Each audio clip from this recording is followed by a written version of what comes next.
So cool. Sally Fitz and Isabella Nichols, let's go. What a final. And, you know, to see Sally obviously get that third place at Snapper and back it up here, she's going to be flying ahead on those rankings. Attack, of course, with these big conditions. This is a replay of Bella's first wave too. I think she got the 5, 6, 7. Have had to overcome some really tough surfers to earn their place in the final, and it's going to be Sally on the first ride. Yeah, look at this change of...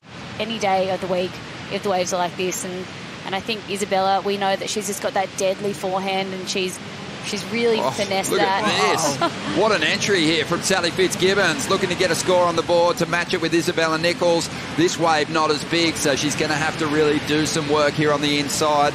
Tricky one to read, bit of foam on the face, and Sal just chipping away on it. It's going to be really interesting, this number.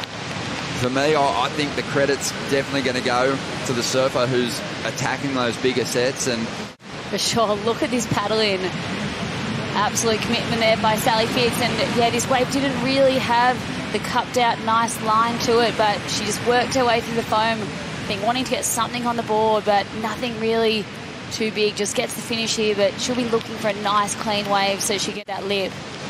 And yeah, on the outside, Isabella got in on this set as well. Yeah, this is a better looking wave. Isabella, let's see what she pulls off here. Nice slash in the pocket, gets up there for a second, and that was some more drama there for Isabella.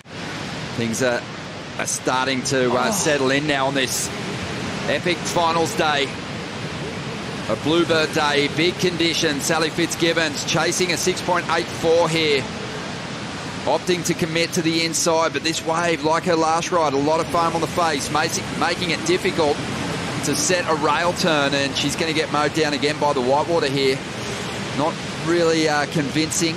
At the moment, Isabella's kind of finding the cleaner face out there. Range of everything. But here's the replay of Sally's last wave. The start of it looks so good, and then it kind of just fattens out. She doesn't collect that really first opening critical section, and straight away that puts this wave way down in the middle to low part of the scale for me. She just has to kind of make up for that decision and close out the ride. A challenge, but on a big day where there's a lot of energy in the lineup, can be really hard to set that rail.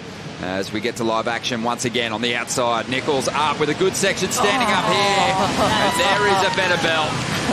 And that is going to be a decent score now with just under 23 minutes to go. Absolutely. Well, she has picked the gems in this heat so far, and I think she adjusted after that last 5.17 to think, yep, okay, I'm going to have to attack that end section, and she did just that on that way.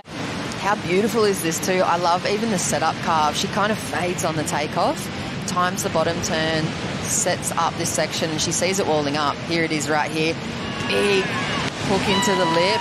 Times it almost, I think, went to have a little bit of celebration. Be missing not being out there in the lineup on a big day like today, as we see Sally Fitzgibbons now using her priority. She's got a bit of nice clean face to work with here. Oh, just misreads that section, had a big lump through it, and that one's not going to really help her out too much. She really wants to put up a big score comparable to Isabella Nichols' opening ride. It looked like a nice wave when she took off. A bit of a chatter on the face there, but board hole didn't get that nice carve. And then this was where just that bit of wobble. The youngest kid on the beach, they all seem to have Fitzgibbons jerseys on at some point during the contest, and here she goes, actually up and riding. So again, she finds a wave with some foam on the face, but there's an aggressive first turn, and she'll need to surf out of her skin here. Again, not as big a wave, but Sally has the backhand moves to turn in a good score. It's already looking like her best. She gets a decent finish.